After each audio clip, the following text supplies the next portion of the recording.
bonsoir à tous dans ce deuxième numéro. Bienvenue de la Radio Libre avec mon compère Boris. J'espère que ce deuxième numéro sera un petit peu plus calme que la première. Boris avait été énervé malheureusement. J'espère le retrouver plus calme et plus serein que jamais ce soir. Comment tu vas, Boris? Ça va très bien, j'ai pris du Xanax. Tout ce qu'il faut. Tout ce qu'il faut, c'est bon. Bon, ce soir, un thème qu'il fallait qu'on aborde parce que le gouvernement a annoncé taxer les boomers, les fameuses retraites, pour ceux ou pour celles qui ont des grosses retraites. Et on sait que les boomers se sont gavés avec d'excellentes retraites, ce qui ne sera pas ton cas ni le mien. On aura le droit à 800 balles. Eux ont des retraites à 3 000, 4 000, 5 000 euros. J'ai envie de rentrer dans le vif du sujet et de partir sur les retraites parce qu'il y a un vrai débat de fond à avoir. Quel système pour l'avenir, pour nous aussi également. Déjà, la mesure que le gouvernement annonce de vouloir taxer les plus grosses retraites, qu'est-ce que tu en penses? Écoute, c'est pas trop tôt. C'est pas trop tôt. Et en même temps, en faisant ça, Macron risque de se mettre à dos son principal électorat. Ouais.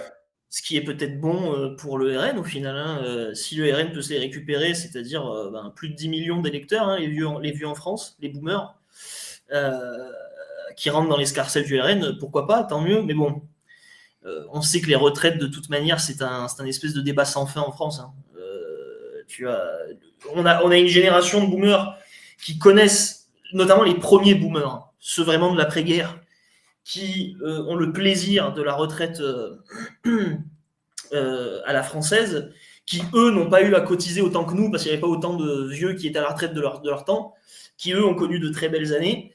Et aujourd'hui, en fait, on sait qu'en France, on a un énorme problème démographique et on a beaucoup trop de vieux, beaucoup plus que de jeunes actifs. Donc, comment est-ce qu'on va faire? Est-ce qu'il faut supprimer la retraite par répartition? Est-ce qu'il faut passer à autre chose? C'est plein de questions qu'on va être obligé de se poser de toute manière. Ouais, et puis il faut aussi entendre, même si certains peuvent avoir des problèmes avec les boomers, il faut aussi entendre que les gens, ils ont bossé pour avoir cette retraite avec le modèle qu'il y avait à l'époque, et on peut aussi faire l'avocat du diable et dire qu'ils l'ont mérité. Je fais une petite aparté rapidement avant de vous mettre à l'extrait. Pour nous appeler et participer à la Radio Libre, c'est très simple, vous avez le lien sous la vidéo, le Discord. Et une fois que vous êtes sur le Discord, vous allez dans la salle d'attente, voilà, tout simplement, et c'est Forain qui va vous recevoir comme il sait le faire. Et quand ça sera à votre tour, eh bien, on vous allumera le micro et vous pouvez venir discuter avec nous sur ce sujet. Donc, le lien, le Discord, juste en dessous de la vidéo, c'est le premier lien qui apparaît. Je vais te mettre un extrait justement d'une boomeuse qui n'est pas contente, parce qu'on va lui prendre toutes ses économies. C'est ridicule de taxer les retraités. Je pense qu'ils ont suffisamment travaillé dans leur vie.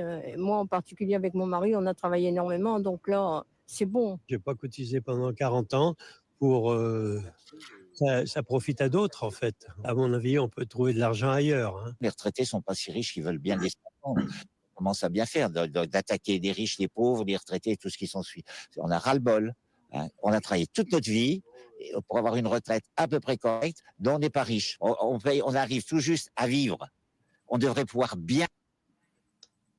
Ton avis là-dessus? Mais tu sais que dans le fond, le deuxième, ce qu'il a dit, il n'a pas tort. C'est-à-dire qu'à un moment donné, il y aurait plein d'économies à faire en France avant les retraites. Hein. Bien sûr. L'AME, toutes les différentes aides aux immigrés qu'il y a dans ce pays, les subventions d'État à l'art et à la culture, qui en fait ne sont pas des subventions, mais sont en fait une laisse que tu mets à des soi-disant artistes pour qu'ils répandent la propagande d'État. C'est vrai que dans le fond, avant les retraites, il y a beaucoup de choses à enlever en France. Beaucoup de choses. Mais il y a aussi une question qui est quasiment en fait une question de philosophie politique. C'est-à-dire, est-ce que on peut laisser une génération faire plus d'argent en termes de salaire en étant à la retraite que des actifs en France qui n'arrivent pas à joindre les deux bouts? C'est une vraie question de philosophie politique générale. Hein. C'est vrai.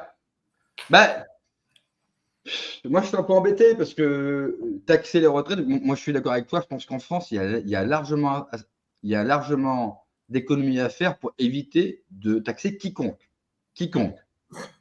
Sincèrement, si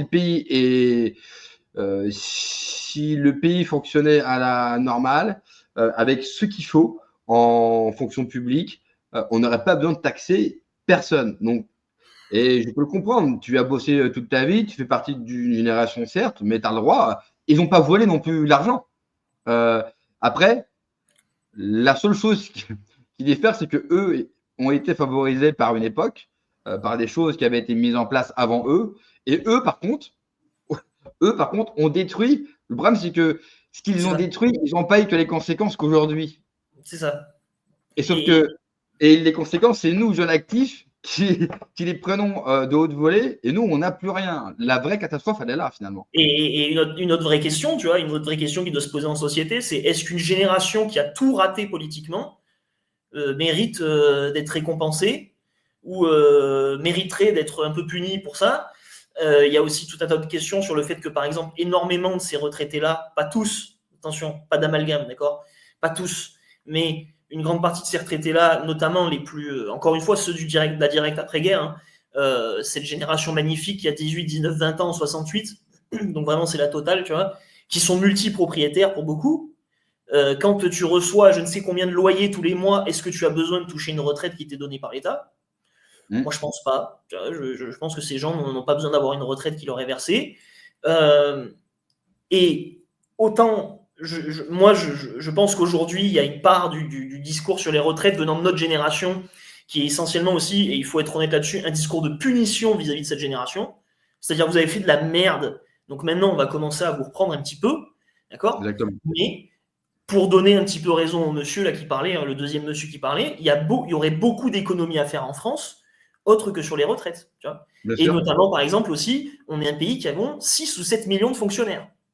6 ou 7 millions de fonctionnaires, bordel. D'accord ? C'est simple. Sous De Gaulle, si je ne me trompe pas, le pays fonctionnait à merveille et il y en avait 3 fois moins.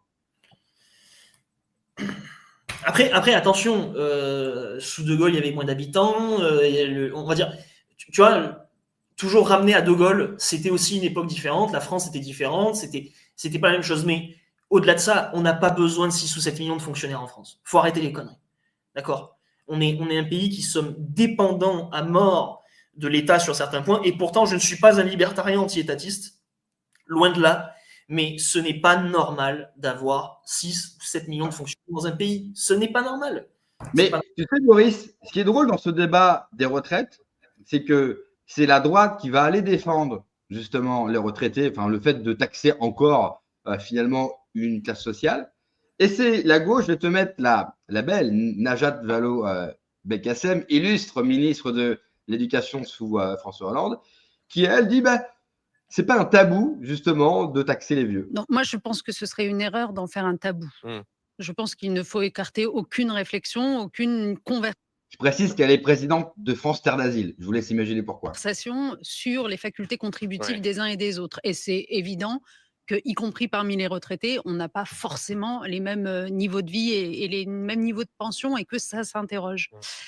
Mais je voudrais quand même dire une chose, c'est que il faut avoir cette discussion en ayant tous les éléments sur la table. Par exemple, un certain nombre de retraités qui peuvent passer pour, en effet, être plutôt bien lotis parce qu'ils n'ont pas d'appartement à payer, etc. Il ne faut pas oublier qu'ils prennent en charge leurs propres parents qui sont en EHPAD, leurs beaux-parents qui sont en EHPAD, leurs enfants qui n'ont pas forcément, vous voyez, encore d'installation. Donc, je pense que, en fait, juste, j'aimerais qu'un sujet comme celui-là ne soit pas lancé, comme vous le disiez tout à l'heure, ballon d'essai dans le débat public. Il y a une légèreté dans la façon, surtout que dans la... En tout cas, elle ne m'avait pas manqué, elle est toujours aussi nulle. Hein. Et c'est vrai, quand je l'entends, je pense à ça. En fait, t'es qui toi? Qu'est-ce que tu fous là? D'où tu me parles comme ça? D'où tu me fais ça? Ah, Pierre-Yves, on le salue. Hein. On le salue, Pierre-Yves. T'es vraiment le meilleur d'entre nous, Pierre-Yves. Ah, clairement, c'est le meilleur d'entre nous, c'est un mème. D'ailleurs, il faudrait qu'il vienne une fois dans la radio libre pour faire ses propres phrases. Ça serait vraiment... Ce serait vraiment bien. Ce serait vraiment bien. Après, écoute, Comme oui, d'accord. En fait, Najat Vallaud-Belkacem, comme en son habitude, et comme l'habitude de la quasi-totalité des politiciens de gauche aujourd'hui, parle pour ne rien dire. Elle dit en fait rien du tout, quoi. Elle dit oui, on devrait pouvoir en parler, mais après en parler pour pas non plus faire grand chose derrière. Aujourd'hui, c'est une question qui vraiment se pose au sein de la société française, parce que en plus de toutes les ruptures que la société française connaît, je pense qu'on est un des pays d'Occident les plus divisés en son sein. On parle souvent des États-Unis, mais moi je pense que la France est bien plus divisée que les États-Unis. On a en plus maintenant une fracture générationnelle, avec tout un tas de Français de nos générations qui se rendent compte que ceux qui sont passés avant eux ont fait de la merde, nous ont laissé un pays pourri. Il y a cette vraie question qui se pose aujourd'hui, c'est est-ce qu'on doit punir cette génération ou non?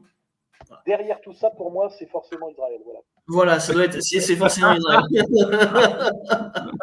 Certainement. Donc là, on a vu la gauche qui ne veut pas en faire un tabou, et le RN. D'ailleurs, ça a été beaucoup reproché au RN parce que c'est vrai, il faut être honnête, et je suis d'accord avec toi, il y a une grosse partie de nos générations qui ont envie de faire payer aux boomers ce qu'ils ont fait, et du coup, dès qu'on les épargne ou qu'on prend leur protection, mais là je pense que ça va dans le bon sens, ils sont assez remontés, et le RN en a fait les frais ce soir. En fait, tout ça, parce que depuis des années, il gère mal l'argent public. Première chose à faire, couper dans les mauvaises dépenses avant de demander à ceux qui ont travaillé pendant toute leur vie de se serrer la ceinture. C'est non. Alors, on évoquait le seuil qui était c'est non, c'est 3 fois non. Donc, même des retraités qui gagneraient, avec des pensions de retraite à 4 000, 5 000, 6 000. Ils n'ont volé personne. Inenvisageable ils de leur ont travaillé toute leur vie. On n'a pas à leur demander. On n'a pas à leur demander d'efforts supplémentaires. On est déjà le plus matraqué fiscalement au monde. Il faut que ça cesse. Mais vous voulez trouver de l'argent sur la retraite. Mais je vais vous donner une piste. L'ASPA, l'aide sociale pour les personnes âgées, 40% de l'ASPA est versée à des étrangers. Plus d'1 milliard par an. Vous voulez faire des économies, vous voulez chercher la mauvaise dépense, en voilà. Mais les Français qui ont cotisé toute leur vie et qui aujourd'hui se retrouvent à profiter... toute leur vie aussi, non, la plupart n'ont pas cotisé, ceux qui touchent l'ASPA. Non, regardez les chiffres de l'OCDE, c'est officiel. Et donc, laissez-les tranquilles, faites des efforts, arrêtez les gabegies et laissez-nous très concret. Moi, je suis plutôt d'accord avec lui. Dans les faits, oui. Après, encore une fois, tu vois, quand on dit... Par contre, il y a un truc qui m'énerve, c'est oui, ils ont travaillé pour ça, etc. Oui, d'accord, mais quand le pays connaît une phase de crise exceptionnelle, où tu as des retraites géantes, parce que c'est pas tous les retraités qui touchent des retraites géantes, je suis bien placé pour le savoir, mes parents sont pas du tout dans ce cas-là, par exemple. Tu vois, et pourtant, ils ont bossé comme des chiens toute leur vie aussi. Mais quand tu touches des retraites géantes, que tu as une génération de boomers parasitaires qui touchent des retraites géantes, que le pays est en phase de crise, et que tout le monde doit faire une part de sacrifice, pourquoi eux, tu vois, n'auraient pas à faire une part de sacrifice eux aussi? Tu vois, il y a un moment donné, il faut arrêter. C'est pas une génération qui lui a sacrifié grand-chose dans sa vie. Ils n'ont pas connu de guerre, ils ont connu les 30 Glorieuses, ils ont connu le marché de l'immobilier qui était à des prix complètement très très bas, tu vois, enfin qui était super abordable. Je veux dire, c'est bon les gars, on vous demande un petit effort en fin de vie là, d'accord? Essayez de le faire. Et en même temps, oui, Jacobelli a raison, c'est-à-dire qu'il y aurait tout un tas d'économies à faire en France. Avant de toucher à ça. Il faudrait trancher, pour le coup, la tronçonneuse, mais dans des trucs qui auraient du sens, tu vois. Et, en tout cas, je vois que tu as aimé le coup de com' malaisant. Moi, c'est comme ça que je l'ai vu. Malaisant d'Éric Ciotti. Et ça, d'ailleurs, j'en profite pour annoncer que jeudi, vous allez retrouver les affranchis, donc qui sont de retour, et on va parler de ça. Parce qu'on va faire jeudi prochain. Excusez-moi, jeudi prochain, et on va faire une revue d'actu un peu de la politique française. Et il faudra qu'on parle d'Éric Ciotti et de la tronçonneuse, parce que ça, c'était magnifique. Mais donc, tu vois, pour le coup, il y aurait quelques types de tronçonneuses quand même à mettre en France, tu vois. Il y aurait quelques types de tronçonneuses. Du coup, tu trouves ça, alors oui, c'était malaisant parce qu'on voit qu'ils copient ce qu'a fait Millet, ils sont pas à l'aise parce qu'ils sont français, donc ils sont très guindés, très haut. Enfin voilà, en France, on n'est pas habitué à faire du show. On voit que c'est pas naturel du tout. Mais finalement, dans l'idée, moi, Éric Ciotti, il est passé ce soir à TPMP, donc comme quoi c'est malaisant, mais ça lui permet de passer sur le premier talk show de France. Et j'avoue, ce qu'il a proposé, c'était. Alors, son début d'intervention, et effectivement, c'est d'enlever tout ce qui nous coûte du fric et qui sert à rien. Par contre, virgule, l'État c'est mal. Il faut laisser au privé il faut laisser le privé gérer. Là, par contre, je ne peux pas suivre. C'est n'importe quoi. Ça, c'est vraiment la marotte des libertariens. C'est non, mais l'État, vraiment, il est très, très, très méchant. Puis nous, vous allez voir, avec nous, tout va bien se passer. Parce que tu vois, quand on parle de la retraite par capitalisation, excusez-moi les gars, mais c'est pas beaucoup mieux que la retraite par répartition. Parce que tu peux avoir en une nuit des retraites qui s'envolent. C'est des trucs qui se sont passés très souvent aux États-Unis. Ouais, avec les fonds qui font faillite. C'est ça. Donc, à un moment donné, tu vois, et justement, est-ce qu'il n'y a pas moyen de trouver un juste milieu? Parce que de toute manière, la retraite par répartition est problématique aujourd'hui parce que la retraite par répartition est un système pour lequel moi je suis pour à la base et qui marche très bien. Mais quand tu as une grosse natalité, quand tu as une démographie qui tient le coup, voilà pourquoi la retraite par répartition, voilà quand est-ce que la retraite par répartition est efficace. Sinon, quand tu es dans l'état de la France, c'est-à-dire que tu n'as plus de démographie, ta retraite par répartition, elle se casse la gueule d'elle-même. Mais encore une fois, oui, il y a beaucoup de directions différentes en fait dans juste cette question des retraites et des boomers, punition, pas punition, génération qui a rien fait, etc. Et en même temps, de dire, les gars, il y aurait beaucoup d'autres trucs à enlever avant de toucher aux retraites. Clair et net. Et encore une fois, moi je le dis, une génération de boomers, dont pour beaucoup sont multipropriétaires, moi les premiers que je taperais, avant toute chose, c'est ceux qui ont 26 000 loyers qui leur tombent dans les poches par mois, qui n'ont pas besoin de toucher une retraite. Ils n'ont pas besoin. Exactement. Mais ça, on en parlera un petit peu plus tard parce qu'il y a encore pas mal de sujets. Je vois qu'il y a des gens qui veulent intervenir. Donc, Forain, peux-tu me dire qui est prêt à intervenir, justement?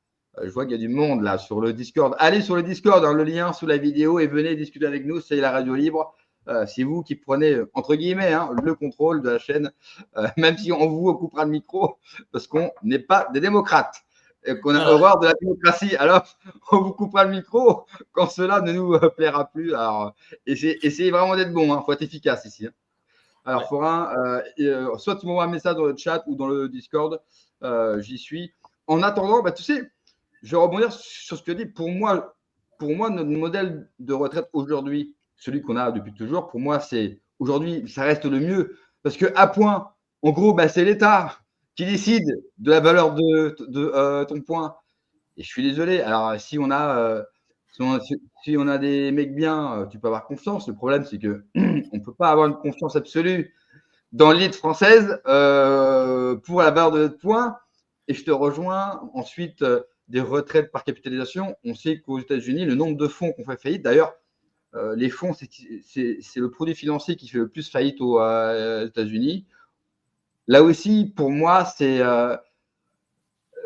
déjà notre modèle de retraite. Il a commencé à devenir défaillant sous Jospin avec sa réforme du modèle de retraite français. Notre modèle, il fonctionnait avec plusieurs choses. Déjà, il faut que tu aies une vraie politique de natalité. Effectivement, notre modèle oblige à faire des enfants. Il faut qu'ils soient viables. Quand je parle de viable, c'est pas forcément, c'est pour que les retraites soient financées et puis qu'elles soient d'un bon niveau.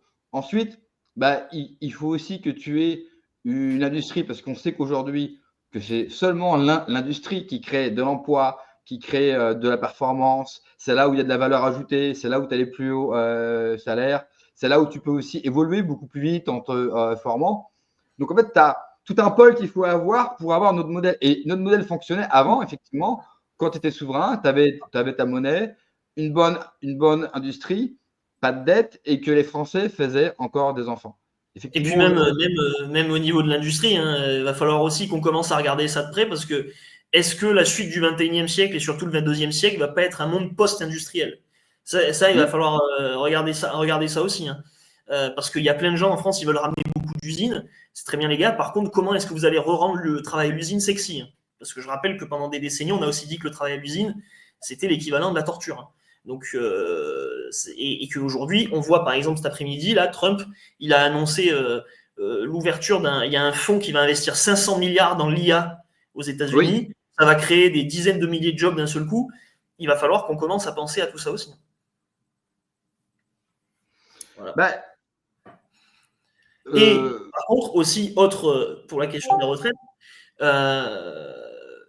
Cholet Jean-Jacques dans le chat le dit très bien, faire des enfants, ça évite l'import d'halogènes. Parce que les gauchistes, ils vous disent qu'il n'y aura pas de problème avec la retraite. Il suffit de faire venir 36 000 immigrés, enfin 36 000, plus que 36 000, excusez-moi. Si c'était que 36 000, on s'en sortirait bien. Faire venir des millions et des millions d'immigrés pour payer les retraites.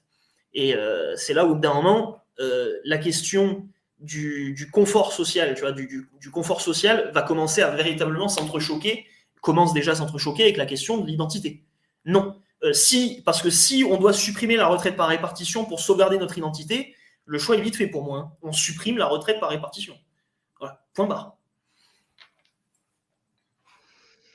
Bonsoir l'équipe. Bonsoir à tous. Moi je suis fort pas content, donc je ne suis pas un intervenant pour la radio libre, je suis celui qui s'occupe de la technique sur le Discord en ce moment. Alors, donc n'hésitez pas à rejoindre ce fabuleux Discord que j'essaye de gérer. Donc là pour l'instant il y a au moins 3 personnes qui vont intervenir, plus un autre qui sera plus un habitué parce que c'est un peu des timides, donc ça sera Loïc qui va commencer le bal, parce que lui il est à l'aise, et après on aura Nathan Pourreau, puis Fish, puis Clément Kefri, si je n'abuse pas son pseudo. Donc voilà, il y a du monde, je précise pour ceux qui vont venir sur le Discord d'aller dans la salle d'attente, c'est là où ils sont tous là comme des cloportes. Et après, je vous vérifierai dans le SAS et je vous ferai monter. Voilà. Fais-nous monter Loïc tout de suite. Allez, c'est parti. Salut Loïc. Salut Teddy. Comment tu vas? La forme ce soir. Bon alors, tu voulais réagir par rapport justement aux retraites des boomers. Est-ce que tu es pour les taxer? Est-ce que tu es pour faire beaucoup plus, bien pire? Es-tu un boomer? Pour leur dire, bon, au bout de 3 ans de retraite, tu n'as plus le droit de vote. Ah oui. Ah oui, d'accord. Effectivement, c'est un petit peu radical comme pensée, dis-moi, tout ça là. Écoute, ils ont plus de... T'es qui, toi? Non, tu fous là. Ça fait en plus. Tu m'as fait ça. Une fois qu'ils sont à la retraite, ils sont complètement déconnectés de la réalité du monde du travail. Donc tout simplement, en gros, si je plus vraiment comment se passe la vie dans le monde concret, entre guillemets, pourquoi ils voteraient? Donc, si je comprends bien, et c'est pas inintéressant, c'est de limiter le droit de vote aux actifs, pour résumer. Ouais. Boris, qu'est-ce que tu en penses de ça? Limiter le droit de vote aux actifs. Alors, attends, ça, pour le coup, je suis pas trop pour. C'est-à-dire que je serais, moi, pour qu'on rajoute des règles pour le vote. Il devrait y avoir un service militaire obligatoire. Ouais, vas-y. Ouais, je te coupe parce que quand toi tu parles, ça résonne. Alors moi, ça résonne pas.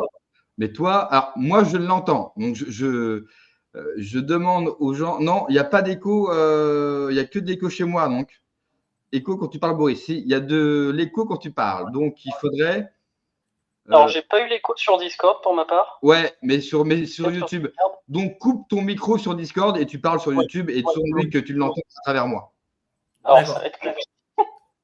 Alors, moi, le vote par âge, je suis pas pour. Hein. Très franchement, parce que pour le coup, à un moment donné, soit tu es un citoyen à vie, soit on t'explique que passé un certain âge, c'est bon, tu n'es plus un citoyen français, donc tu n'as plus aucun droit, parce que si on t'enlève le droit de vote, on peut t'enlever d'autres droits aussi, tu vois.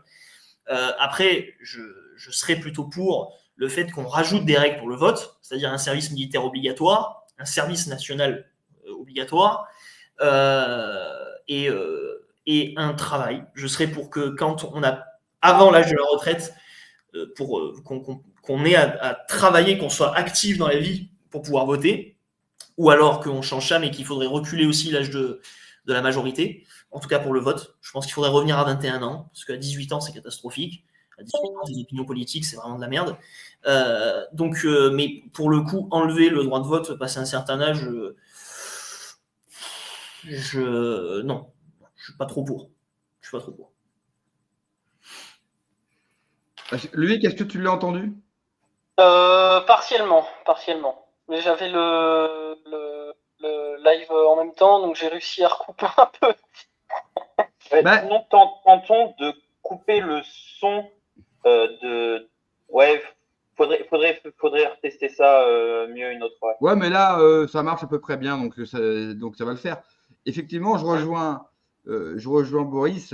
Tu peux pas dire à des gens, il faut passer un âge. C'est comme certains qui voudraient qu'à partir d'un âge, tu n'as plus le droit d'avoir le permis de conduire. Enfin, si tu commences à réduire les libertés ou les droits de chacun, les gars, ça va mal se passer, quoi. Ça, c'est pas normal, parce qu'un jour à l'autre, nous aussi, on sera vieux. Et on nous dira, bah, écoute, tu ne peux plus conduire, tu votes plus. Donc, en fait, ferme-la, quoi. Donc, autant qu'on en finisse avec toi directement.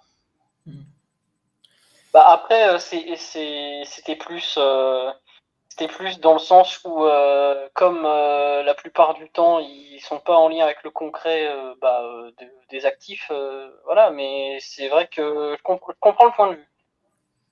Bah, sincèrement, si tu arrives à te faire élire sur ça, chapeau. Mais il va falloir le vendre. Hein. C'est un projet qui va être compliqué à vendre. Tu sais, dans ce pays, tout est extrêmement compliqué. Donc, Oui, parce qu'il faut quand même préciser un truc. On a reproché à Jacobelli là, de les défendre, mais le truc, c'est que les gars, l'électorat des vieux, à l'heure actuelle, les partis politiques ne peuvent pas s'en passer. Bien sûr. Cet électorat de vieux, le RN, ça fait partie de son plafond de verre. Il faut bien le comprendre. Hein.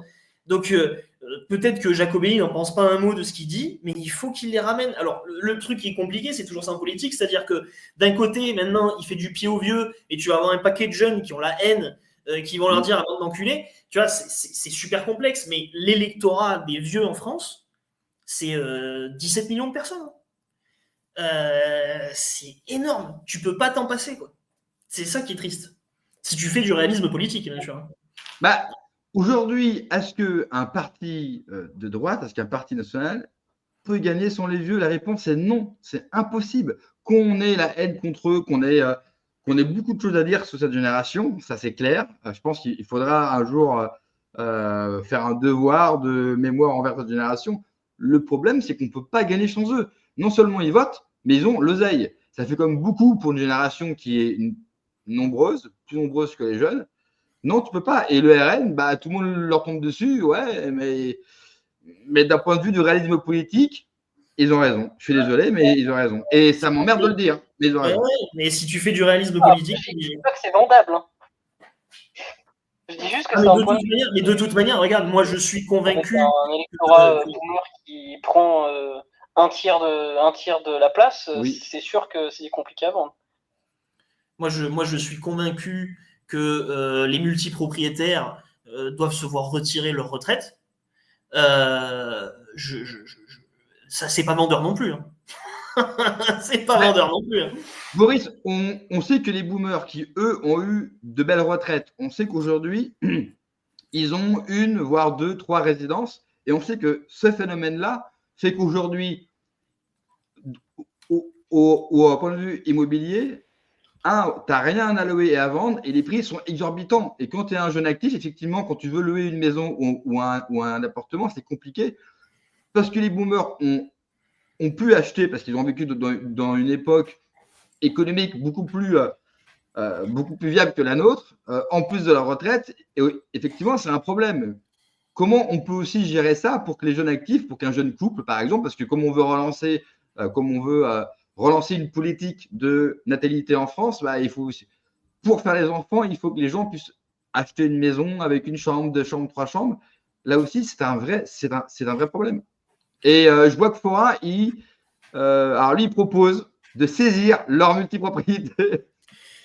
Alors pour le coup, alors vous allez me dire, est-ce que vous entendez toujours l'écho là quand je parle? Toujours, coupe sur Discord. Je pense qu'il faudra que vous deux, vous serez... Et si est-ce mieux sur StreamYard à la place de Discord? Je peux le mute Ouais, mais sur YouTube, on va pas l'entendre du coup aussi? Bah, on peut essayer. Normalement, si tu enregistres, si dans ton StreamYard, tu fais pour qu'on enregistre le son qui vient du Discord comme on entend le son de ton PC, normalement, on devrait l'entendre par ce biais. Alors là, j'ai coupé mon son sur StreamYard. Est-ce qu'on m'entend en live? Ouais, très bien, vas-y. Ok. Parce que pour le coup, la saisie de multipropriété, c'est un truc qu'il va falloir aussi aborder dans le futur. Hein. Ouais, et aussi, vraiment.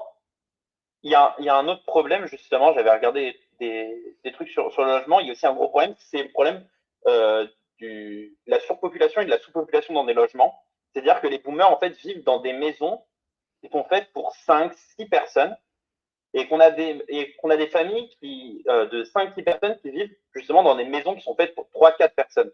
Le cliché, c'est d'avoir une chambre pour enfants où tu as 4 gosses qui sont dans un truc beaucoup trop petit, quoi. Et en gros, il y avait des gens qui avaient fait des propositions pour justement faciliter le fait que, en gros, des boomers échangent pas du troc, mais vous voyez ce que je veux dire, pour résoudre ces problèmes de surpopulation, sous-population, parce que c'est un gros problème. Ouais, mais là aussi, comment tu vas vendre le projet de saisir les biens de gens qu'on en trop? Là encore, ça va être. Est-ce qu'il ne faut pas l'interdire? Est-ce qu'il faut taxer? Mais taxer, ça fait qu'ils vont quand même les garder. Ou alors les taxer tellement fort pour les obliger à les vendre? Leur racheter? Ça peut être une solution. Ouais, mais l'État peut le faire. L'État, on a le pouvoir en France, mais il faudrait que l'État le rachète à un prix défiant toute concurrence. Mais par exemple, toi, moi, ce que je proposerais, on a plein de belles régions qui ont été désertées. Déjà, il faut relancer toute une industrie dans ce pays et au lieu que les usines se mettent toujours dans les mêmes bleds, dans les mêmes villes qui en ont déjà, les obliger à aller dans des régions qui ont été désertées. Et ensuite, on sait qu'il y a, quand tu vas dans le Périgord, dans le Lot, dans la Creuse, tu as plein de maisons vides abandonnées parce qu'en fait, comme il n'y a plus rien, les gens partent ailleurs dans des plus grosses villes. Mais pourquoi pas? Il y a des pays qui l'ont fait, ils offrent la maison à un jeune couple pour qu'il vienne s'installer et remettre de la vie. Ça peut être une solution également. Il y a des pays qui l'ont fait. J'ai plus les pays en tête, mais il y a des pays qui l'ont fait et pas des pays de ouf, hein, des pays vraiment normaux. Ils l'ont fait et moi je trouve que c'est une bonne proposition. Alors, il me semble que ça s'est fait dans certaines régions en France, mais parce que justement, il manquait genre de médecins ou d'enseignants. Je crois qu'ils l'avaient fait pendant un moment, mais vraiment dans certains coins isolés. Oui, mais moi je trouve que, oh, mais toi, ça c'est l'État qui doit pour le coup s'en occuper et doit en faire. Moi, je vais souvent dans le Lot, tu as des maisons à 25 000 euros. Faut juste se rendre compte, il n'y a rien. Alors, c'est vrai que c'est compliqué. Il n'y a pas de. Par exemple, pour un jeune couple, si tu as une famille, pour l'école, il n'y a rien. Faut prendre sa voiture. Enfin, il faut vraiment revoir. Il faut vraiment tout mettre en place pour que ça fonctionne bien. Mais je pense qu'il y a des vraies choses à faire. Mais au-delà, tu vois, au-delà des retraités, oui. Il y a un autre problème. Moi, je vois par exemple dans le sud, c'est les étrangers les cantines baraques en France. Ça, c'est le grand emplacement dont la droite ne peut jamais. Tu vois, les Belges, les Anglais, les Hollandais qui achètent chez dans le sud parce que eux, leur pays sont pourris, dégueulasses, c'est plat, il pleut. Donc, bien entendu, ils viennent dans le sud de la France. Sauf qu'ensuite, tu as des départements comme le Vaucluse, mon département, un des plus pauvres de France, où l'immobilier est inaccessible parce que tu as je ne sais combien d'anglais belges qui ont des baraques. Et donc, en fait, tu ne peux pas bien loger. Et ça, pour le coup, autant la saisie de la multipropriété des deux français, c'est une question qui se pose. Par contre, les étrangers en France, eux, nous saisiront leur propriété sans doute. Ça, par contre, clairement. Ouais. Juste pour conclure sur ce propos, je rebalance le live qui est fait Umberto, la ISTV, où justement il avait parlé de la problématique de la crise du logement. Et justement, lui, il est pour la multipropriété, la limiter à, je sais plus, c'était trois possessions immobilières. maison, appartement, etc. Je pense qu'il faudrait la limiter même à moins que ça. 2 maximum. Ouais, je crois que c'était même 2. Moi, de toute façon, je dis, la droite devrait essayer de se porter comme un mouvement national qui voudrait faire une nation de propriétaires. Nous devons devenir une nation de propriétaires. Bien sûr. Et parce qu'en plus, on sait que l'accès à la propriété change le vote. Donc, à un moment donné, nous devons sortir les gens de l'esclavage locatif. Moi, je parle d'esclavage locatif. Les hommes, un homme libre, il doit pouvoir avoir sa propriété, sa maison. Par contre, il y a aussi tout un tas de règles sur la propriété qui vont pouvoir être changées en France. C'est-à-dire qu'il va falloir laisser aux gens beaucoup plus de liberté chez eux. Et notamment, la liberté sur les défendre. Le premier qui rentre chez toi qui n'est pas invité, il doit pouvoir prendre le prix. Voilà. En France, c'est que 57% des ménages qui sont propriétaires de leur logement. Donc, on n'est pas... Forain, si tu as quelqu'un d'autre à nous faire monter, tu fais monter. D'accord. Normalement, on va avoir Nataturo. Vas-y. Je vais le déplacer. Salut Nataturo. Parle, je t'en prie. Hein. Nataturo, quel âge as-tu? D'où viens-tu? Exactement. Aimes-tu les hommes ou préfères-tu les femmes? Bon, on va passer le fiche avant. Ouais, enlève-le et puis tu me fais monter. C'est qui Fiche. Fiche, es-tu là? Réponds, Fiche. Les gars, faut ouvrir votre micro. No surrender. Ursula. Ah, aussi, si, d'accord. C'était d'où le problème, pardon. Là, c'est bon, si je peux parler. Ursula, SMS. C'est bon, Fiche? Oui, c'est bon, je suis là. Ouais, bonsoir, Fiche. Bonsoir, Fiche. Qui es-tu? D'où viens-tu? Comment t'appelles-tu? Quel âge as-tu? Marié, en couple? Avec mon chat, oui. Non, seul, avec mon chat. Je ne veux pas savoir, Fiche, ce que tu fais avec ton chat.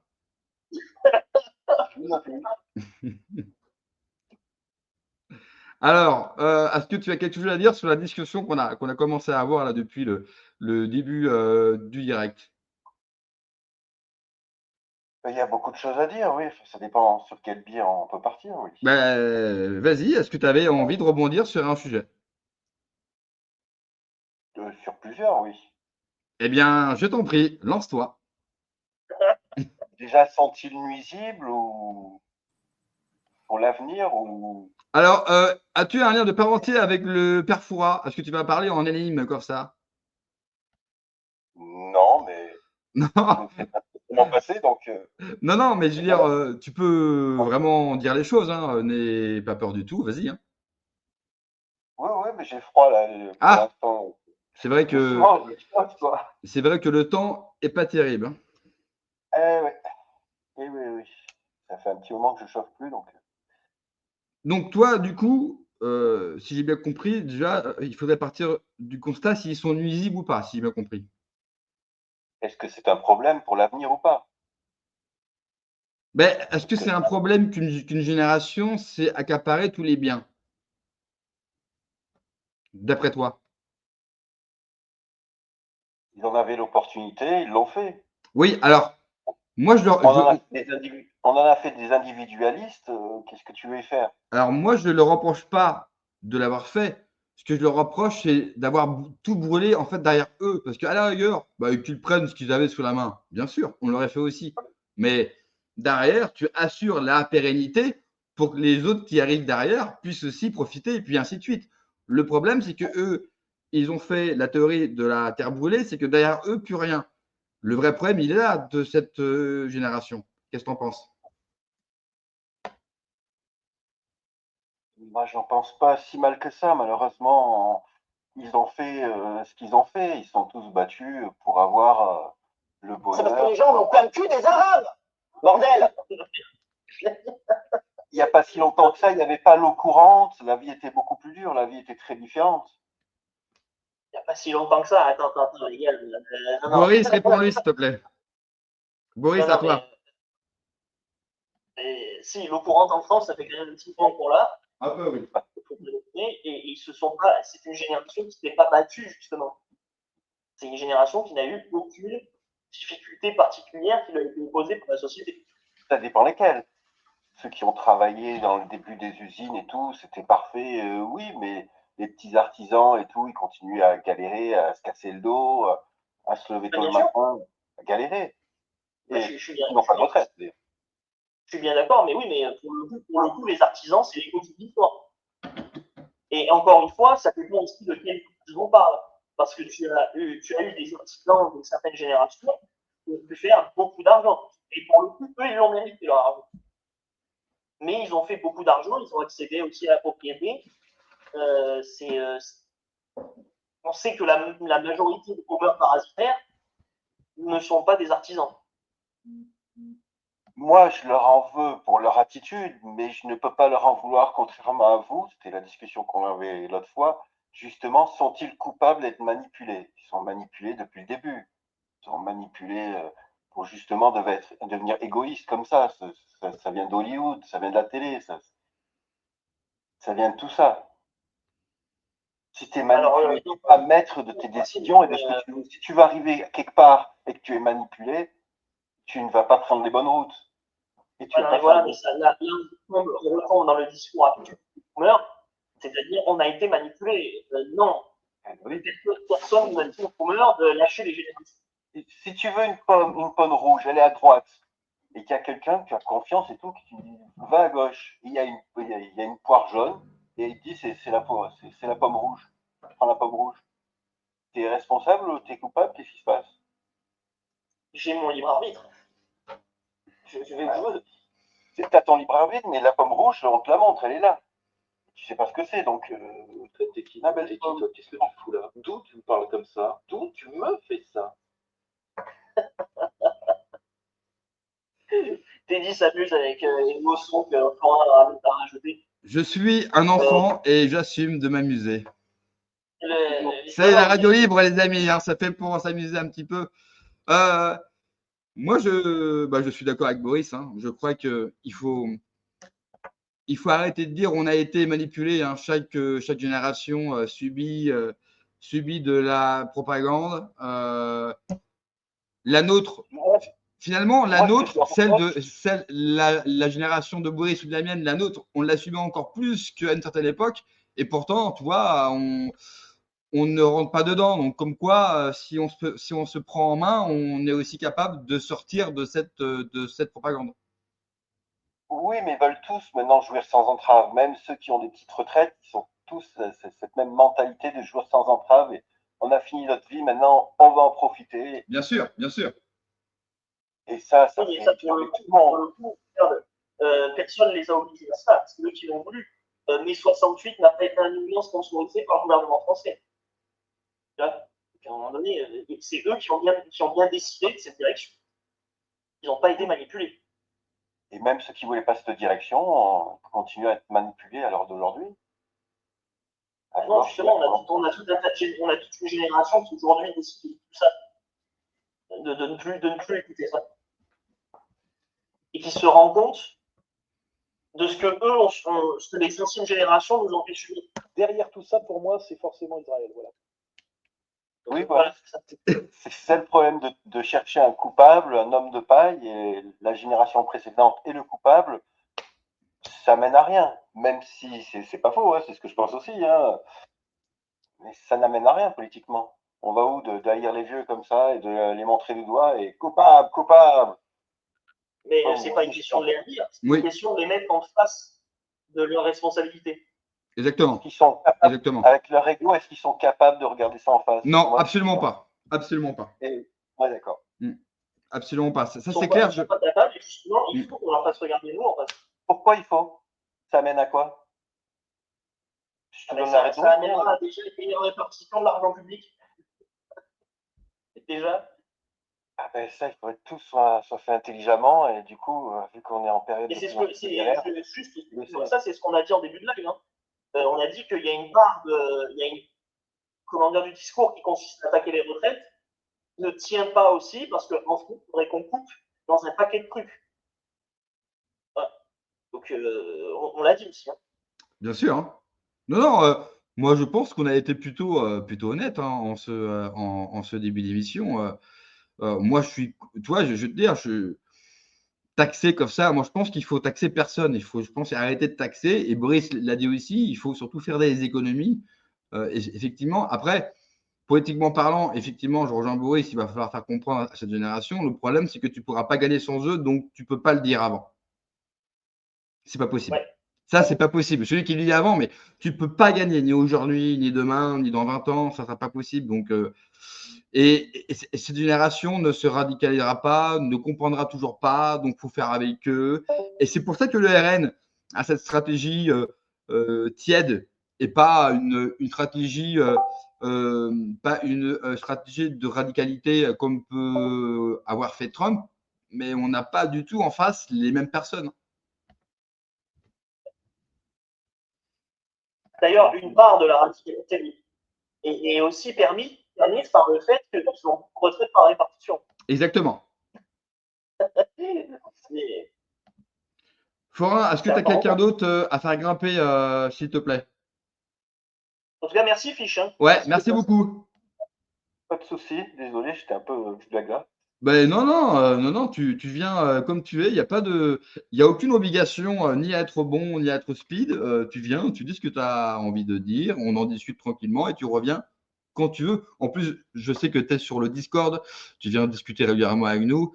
N'oublie pas sur le Discord, bien souvent après les vidéos, après les émissions, tous les jours, vous avez des afters sur le Discord, que ce soit des vocaux, par écrit. Boris, ça serait intéressant que tu leur parles de ce que tu vas faire samedi sur le Discord. Tiens, on fait une petite pause avant de recevoir quelqu'un d'autre. Samedi, tu fais.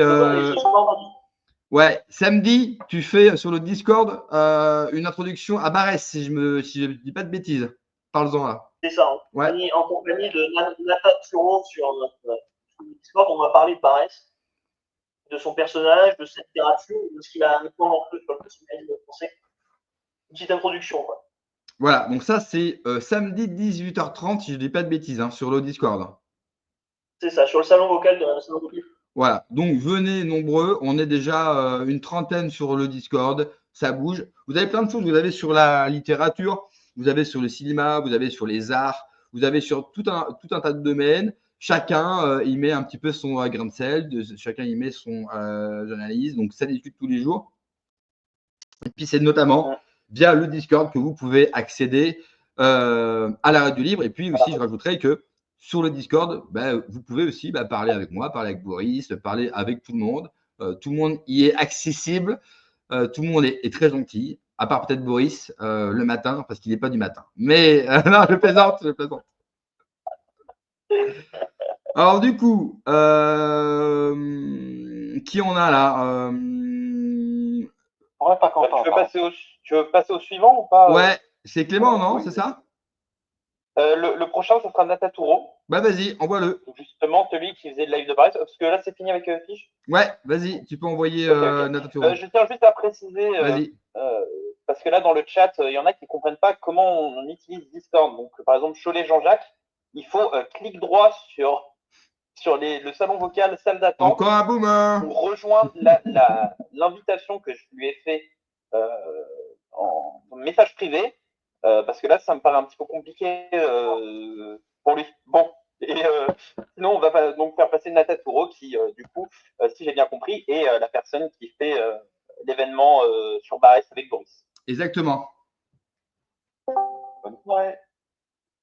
Bonsoir, Nata. Attends, parce qu'il faut faire ça. Ah. Nata est décédée. Bonsoir, messieurs. Bonsoir. Bonsoir. Non, c'est bon, je suis là. Alors, de quoi voulais-tu? Quel âge as-tu? D'où viens-tu? Alors, je suis un jeune étudiant de 18 ans et pour ne rien vous cacher, je ne comprends rien à la polémique sur les retraites parce que j'estime qu'avant de taper dans les retraites, quand bien même les boomers ont tout trahi, forcément, j'estime qu'il faudrait taper avant dans les dépenses inutiles puisque en France, on compte 178 050 organismes publics dont la liste est disponible sur l'annuaire du service public. C'est magique. et qu'on peut accéder à leur budget grâce à une loi qui date des années 78 qui permet d'avoir accès justement à leurs documents base administratifs. J'estime aussi qu'avant de taper dans les retraites, on peut faire certaines économies aussi sur les aides accordées aux étrangers comme l'AME, les aides au développement, aux pays tels que la Chine et ce genre de choses. Et pour vous dire à quel point je ne comprends rien à la polémique sur les retraites, je ne comprends pas la différence entre la retraite par répartition, la retraite à points et la retraite par capitalisation. Voilà. Tu veux y aller, Teddy, ou j'y vais? Ouais, vas-y toi. Alors, Teddy nous parle du fond de ses toilettes. Non, mais en fait, c'est juste ce que je dis. C'est-à-dire, et d'ailleurs, je préférerais que les retraités utilisent cet argument. C'est-à-dire, mais les gars, nous taper sur les aides qu'il y a pour les étrangers, les aides au développement, les subventions pour l'art et la culture inutiles.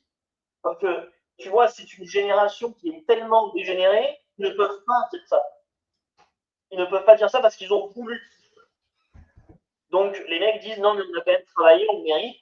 Mais dans les faits, c'est vrai qu'avant de taper dans les retraites, il y aurait tout un tas de suppressions de subventions et d'aides à la con qui devraient se faire, quoi. Donc, dans le fond, t'as pas. Et pour la retraite par capitalisation ou par répartition, je sais pas, Teddy, est-ce que tu veux aussi expliquer? Je pense que tu maîtrises mieux le sujet. Alors, j'ai pas suivi. J'ai pas suivi. C'était sur la retraite à répartition, c'est ça? Oui, c'était sur la différence entre la retraite par répartition, la retraite à points et la retraite par capitalisation. Parce que je ne comprends rien à la retraite. Hein. J'ai 18 ans, je ne pense absolument pas à ma retraite. Je pense à finir mes études. C'est bien. Bah, écoute, la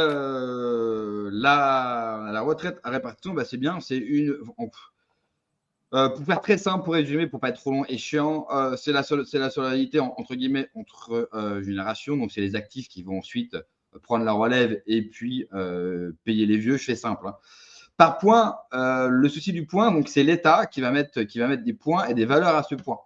Donc, tu peux avoir une valeur de points unitaire. Donc, je dis une bêtise, le point vaut 10 €, mais il vaut 10 € pour tout le monde. Ou alors, tu peux aussi, et ça se fait dans des pays, pour les métiers pénibles, considérer qu'eux ont droit à un point plus élevé, donc à 20 €, parce que tu considères que comme ils font un métier pénible, eh bien, ils vont partir plus tôt à la retraite et que c'est normal qu'ils ont une retraite qui vont compenser les métiers pénibles qu'ils peuvent faire. Donc ça existe dans des pays.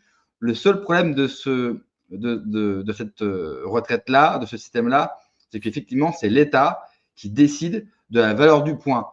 Donc, imaginons qu'il y a une faillite de l'État, que l'État fait banqueroute, que l'État est surendetté, ça vous fait penser à un pays, je pense. Oui, eh bien, le nôtre. Exactement. Il pourrait dire, écoutez, 10 € le point, c'est trop cher, on va passer à 5. Et là, tout d'un coup, les règles du jeu changent en cours.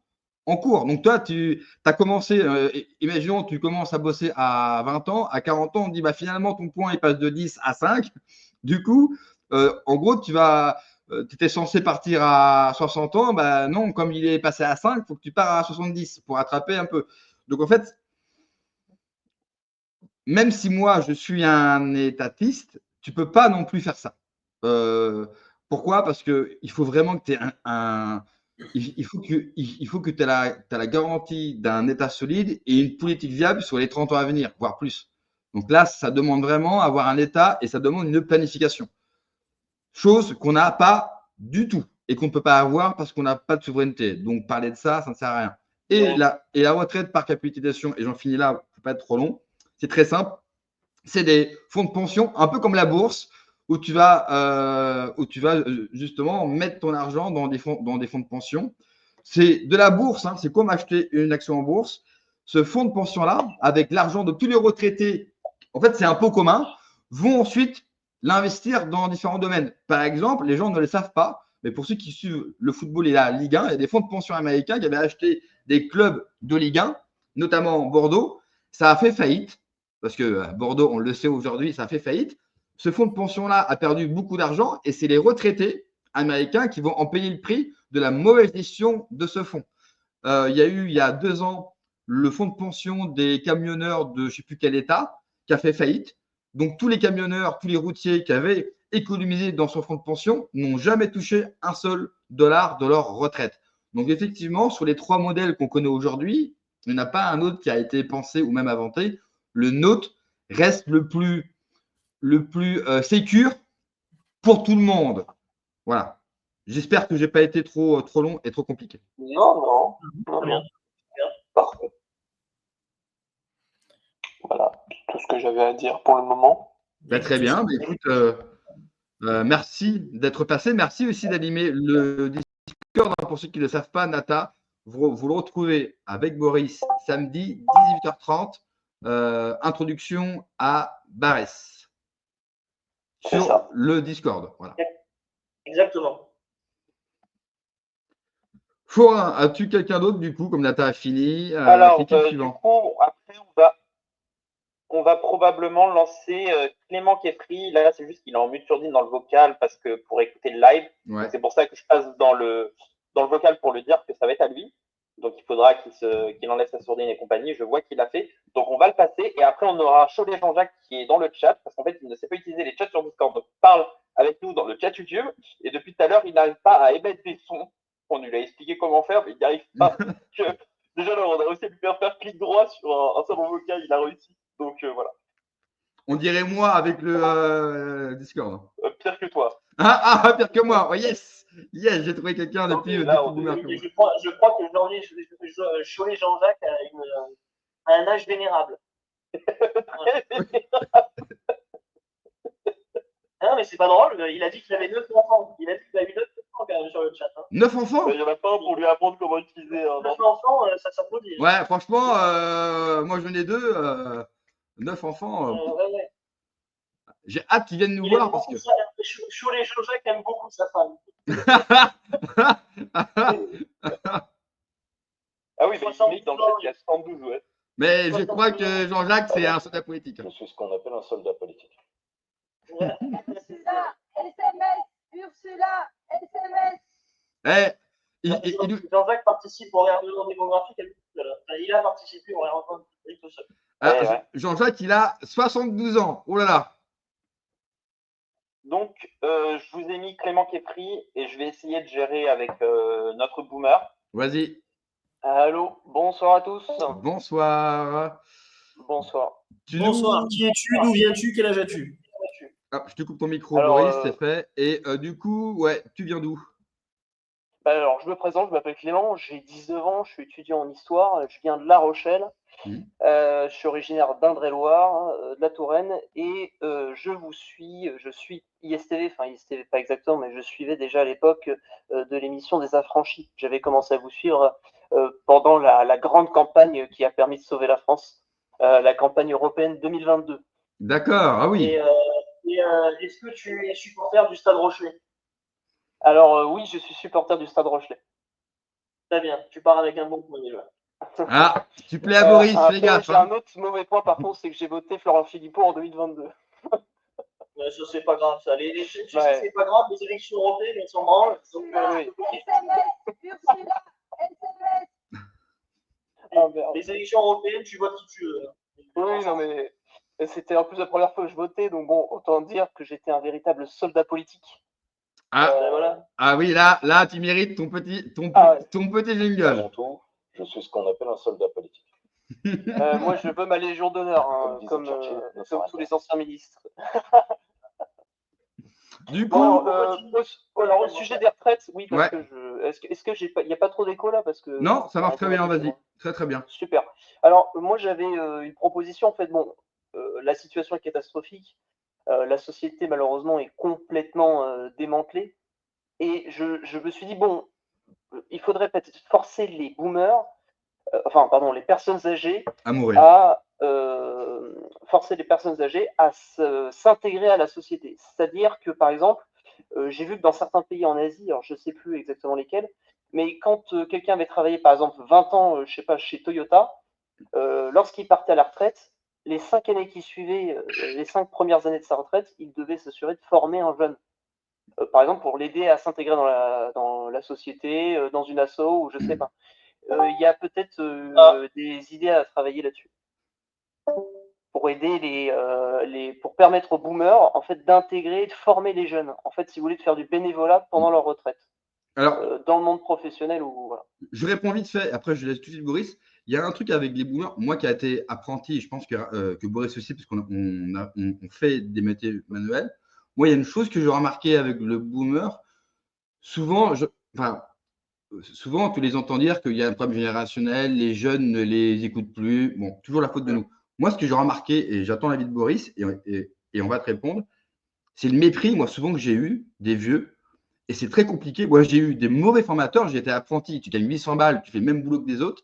Moi, j'ai plutôt vécu l'inverse, avec des vieux qui te prennent de haut, qui, en gros, te servent comme un larbin. Tu es là pour passer le balai. Et si tu ne t'imposes pas, tu n'apprends pas ton métier.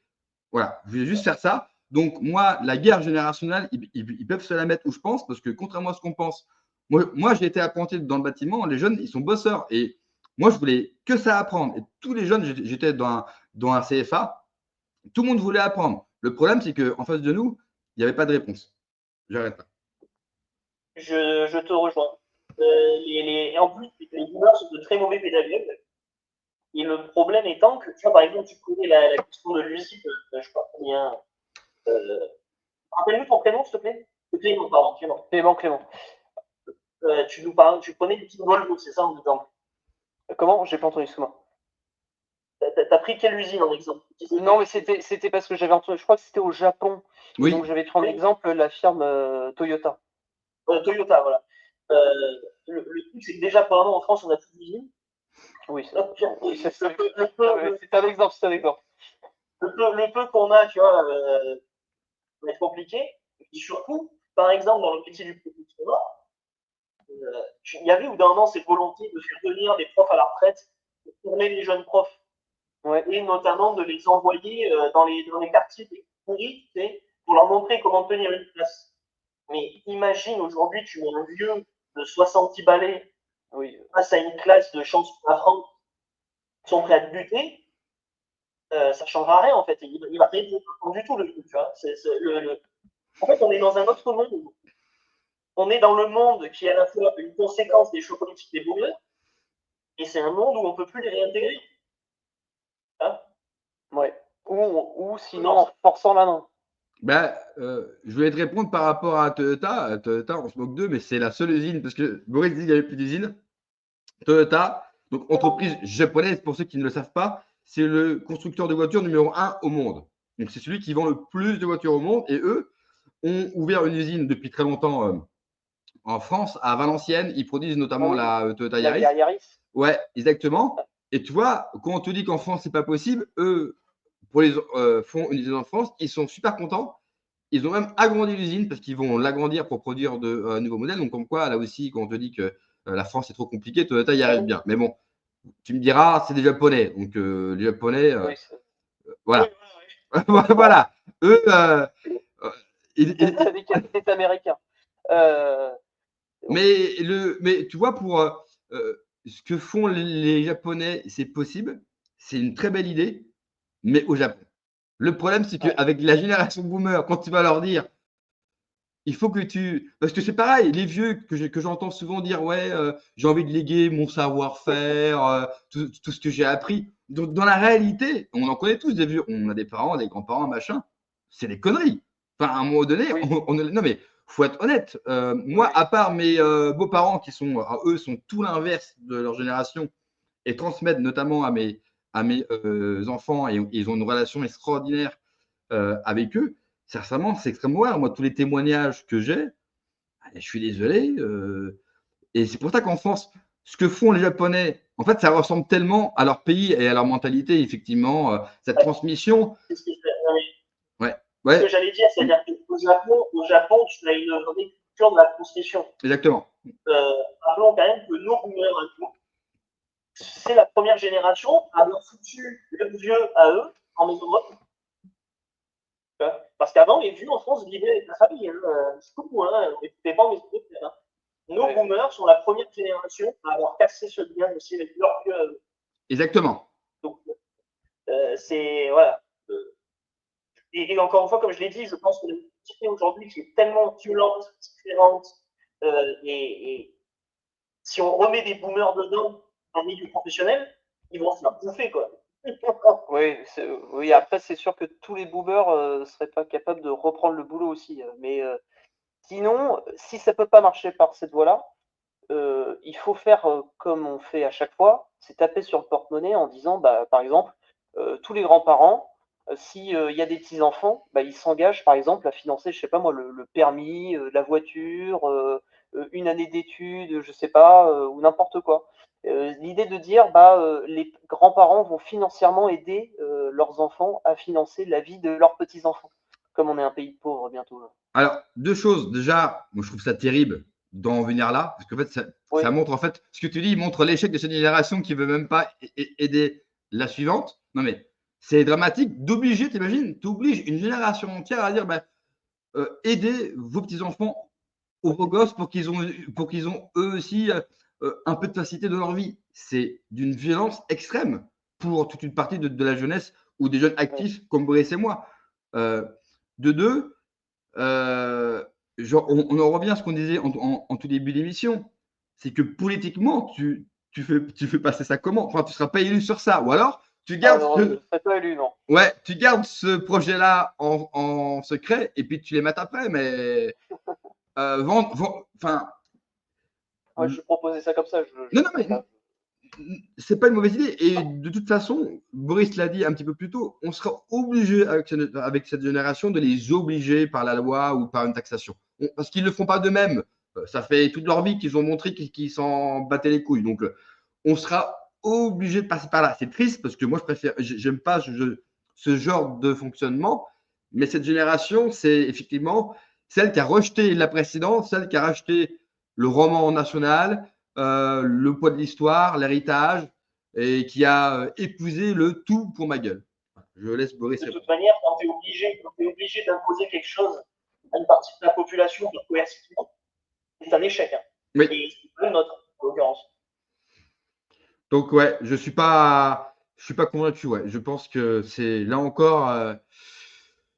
Et ce qui est terrible, c'est que quelque part, on n'est pas en train de se dire, en y réfléchissant, bah tant pis, il faut laisser cette génération partir et repartir à nouveau. Mais le problème, c'est qu'il va se passer quelques années, quoi. Et on n'est même pas sûr, on n'a même pas la garantie qu'après, on arrive à faire quoi que ce soit. Franchement, on est dans une impasse politique qui est compliquée. Alors moi, par contre, j'ai une question parce que j'ai que 19 ans, je travaille un peu pour financer mes études et mon permis, etc. J'ai pas d'expérience dans les retraites, mais je ne veux pas faire mon gauchiste. Mais Bernard Arnault, est-ce qu'il aura une retraite publique? Oui. Normalement, oui. Bah oui. Et on va pas lui retirer. Non. Alors attention, dans notre système de retraite, elle est plafonnée. Je crois que le maximum, c'est 15 000 euros. Donc, il ne peut pas toucher plus de 15 000 euros. Ok. Voilà, c'est pas en France. C'est-à-dire que, bon, lui, il s'en fout de la retraite. Hein. Bon, oui. Je crois savoir que les fins de mois, ça va. Mais effectivement, en France, elles sont plafonnées. Le maximum, c'est 15 000 euros. Donc, tu ne peux pas avoir plus. Mais effectivement, vu ce qu'il gagne, il aura 15 000 euros. Ouais. Alors que. C'est con parce que j'ai un ami, un mec qui s'appelle François Asselineau, il n'aura pas, du coup, sa retraite est plafonnée, quoi. Normalement, sa retraite à Asselineau est plafonnée. Asselineau touche la retraite d'un haut fonctionnaire. Ouais, donc lui. C'est une bonne retraite. Bah, vu les années qu'il a. Bah, en fait, Asselineau, vu les années qu'il a passées dans les ministères, dans les ambassades, on part sur entre du 8 et 10 000 euros par mois, hein, au moins. Plus président de parti, parce que ça compte, hein, président de parti, c'est un métier. Enfin, tu ne crées rien, mais c'est un métier. Plus YouTube, parce que YouTube, il doit avoir une entreprise, parce qu'il a une chaîne YouTube à son nom, donc il a dû monter une boîte, parce qu'en France, tu es obligé, ce sont des revenus. Donc, effectivement, sa retraite, sinon, il ne sera pas loin du maximum. Ça, c'est évident. D'accord. Voilà. Bon, bah voilà, comme disait l'autre, j'ai que ça qu'à dire. Donc. Et Clément, juste un dernier coup. Bon pronostic pour le Sud. Comment? J'ai pas entendu. Ton prono pour le 6 Nations? Compliqué. Moi, je le sens pas trop. Oh, allez, dégage. Voilà, tu me l'as énervé alors qu'il était calme, bordel. Je pense que l'équipe du Maroc, pardon, l'Écosse, a une possibilité de faire un bon résultat. Cul des Arabes, bordel. Non, la France, moi je dis la France. Oui, allez, on souhaite, bien sûr. Un Dupont qui met des essais à des Anglais, ça fait toujours plaisir. Et ça commence ce week-end. Eh oui. Non? Si? Non, ça commence la semaine prochaine. Ah, le 31 janvier, c'est le match. Ok, je me suis trompé. Donc la semaine prochaine, vendredi prochain. Bah, écoute Clément, merci beaucoup, c'était très sympa d'être venu. Tu reviens quand tu veux. Bah, je vous remercie, c'est moi qui vous remercie et je vous souhaite une bonne fin d'émission. Merci à toi. Merci. C'est un abonné qui a regardé depuis les affranchis d'ailleurs. Ouais, et les affranchis, jeudi prochain, ça revient, on va bien se marrer. C'est une émission, mais c'est une émission qui marchait bien, qui a plu, et ça revient tous les jeudis à partir de la semaine prochaine. Mais vous verrez, je vais… Ce sera qui les sociétaires? Alors, les sociétaires, bon, vous allez retrouver celui que vous entendez. Vous allez entendre Forain, Luic, Umberto, Boris, et puis c'est tout. Est-ce qu'on pourra faire un jour un épisode des affranchis avec Alain Soral? Alors, Alain Soral, je suis en train de voir si on peut le faire venir. Voilà, j'en dis pas plus. Ouais, mais sur des affranchis, ça va être l'enfer. Ouais, il va nous martyriser pendant 2 heures. Il va nous insulter de minables, de merde. Mais moi, je vais pas. Je pense que Boris aussi va pas vouloir rester 2 heures. Un mec qui nous coupe la parole, il nous prend pour de la merde. Non, mais je pourrais faire 2-3 trucs. Je fais de la boxe française, donc je pourrais peut-être tenter 2-3 approches. Floral, tu ne l'invites pas dans une émission à plus de. Ouais. Floral, c'est une émission qui m'est consacrée. Oui, parce qu'il ne voudra pas en plus. Okay. Ouais, je pense qu'il ne voudra pas. J'ai un peu écouté son émission sur GPTV là de 5 heures. Ouais. Oui, bon, c'est vrai qu'il fait que de couper la parole et qu'il a un peu il est lourd sur la tirade, on va dire. Ah, par contre, une bonne nouvelle sur la chaîne, quelqu'un que je pense que beaucoup de gens aiment bien, c'est Rodolphe Lecarte qu'on va avoir sur la chaîne. Cool. J'aime beaucoup Rodolphe Lecarte. Ouais, donc ça, je pense que Boris, il a beaucoup de trucs à dire aussi avec Rodolphe.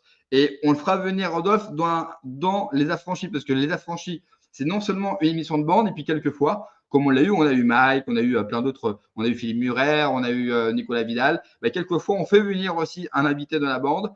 Et c'est vrai que c'est un des rares souverainistes à mêler identité, souveraineté. Il a un discours, je le fais sur X, de plus en plus offensif. Il me plaît beaucoup. Il a une pensée intéressante. Donc, on le recevra très bientôt. Il connaît la chaîne, il me connaît, il aime beaucoup. Donc, voilà.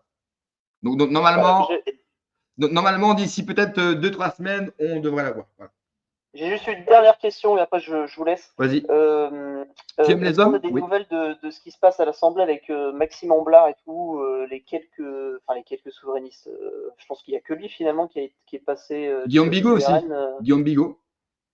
Oui, et est-ce qu'on a des nouvelles? Comment ça se passe? Est-ce qu'on a des trucs ou pas trop? Enfin, est-ce qu'ils ressortent du lot par rapport aux autres? Parce que j'ai du mal à suivre ce qui se passe à l'Assemblée. Ce qui est très compliqué en ce moment, c'est que, comme tu as vu, en France, c'est un bordel politique sans nom. Donc, automatiquement, quand tu es un député qui fait ton boulot, compliqué d'avoir un peu de lumière sur soi, parce qu'on est plus sur les guéguerres à gauche, sur Bayrou, qui est catastrophique. On en parlera dans le numéro des affranchis jeudi prochain, parce qu'il est vraiment… le costume est beaucoup trop grand pour lui, alors que ça fait 30 ans qu'il l'attend.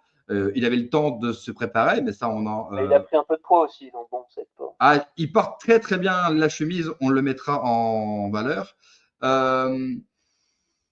Guillaume Bigot, c'est vrai que lui, à la base, c'est un intello. Et c'est vrai que quand… Mais, mine de rien, moi je suis de très près ce qu'il fait. Il s'est mis aux shorts, donc aux vidéos courtes, aux vidéos montées. Alors, on sent qu'il est un peu gardé, quoi. Il n'est pas très à l'aise parce que c'est un mec, il est habitué à des grands plateaux, à CNews, à avoir le temps. Mais il fait le boulot. Il est sur le terrain, il fait ses réunions, il va voir les gens. Maxime Amblard, c'est phénoménal. Tous les jours, il est dans un bureau de tabac, il est dans une entreprise, il est partout. Il est dans une maison de retraite, il est dans un bar, il est dans une brocante. Tous les jours, tu le vois bosser.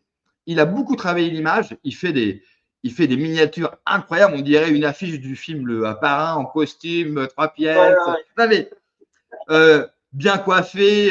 Il est nickel. Il parle très bien.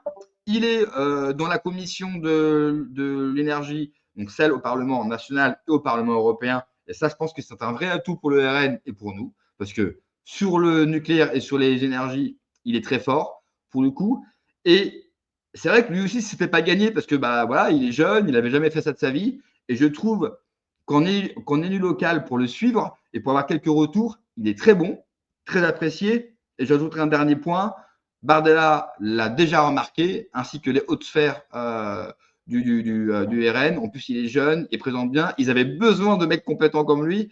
Et s'il continue, voilà, j'ai bon espoir qu'il le fasse grimper, qu'on le voit peut-être un petit peu plus.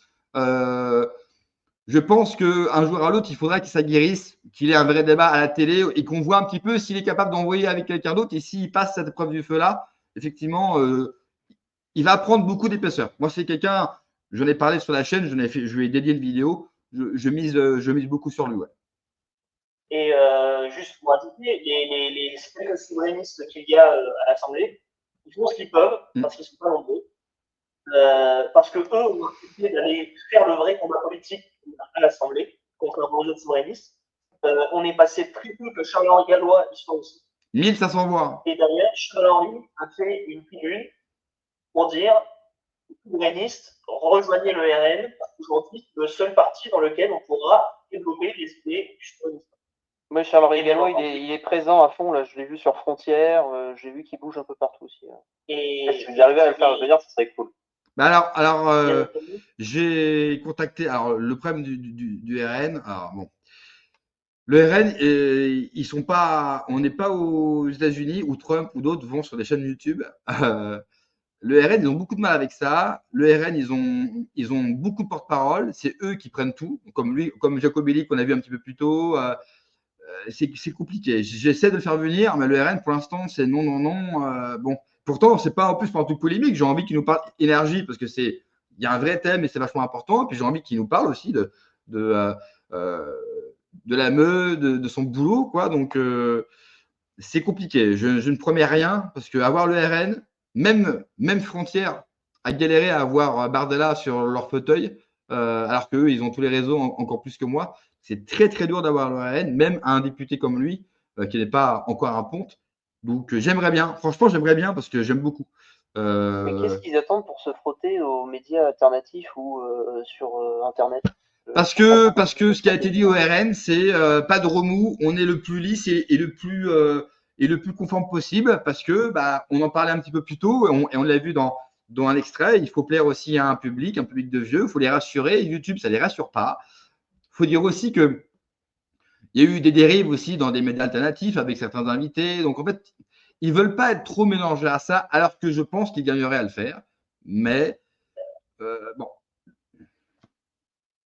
Et avec le jour où le RN va comprendre qu'ils seront bien mieux reçus dans les médias alternatifs, dans les médias généralistes mainstream, un grand pas en avant. Ouais, mais le RN a une peur bleue de l'image qu'il renvoie.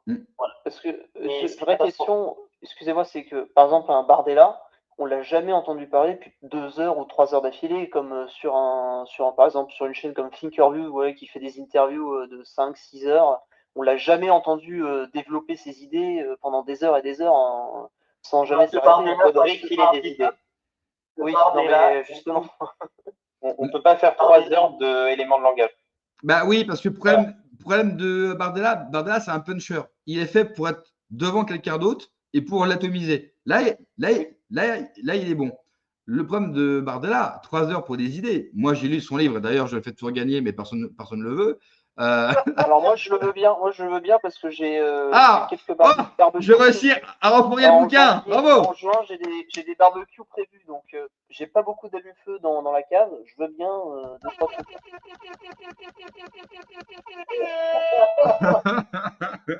Et je l'offrirai offrirai à ma grand-mère.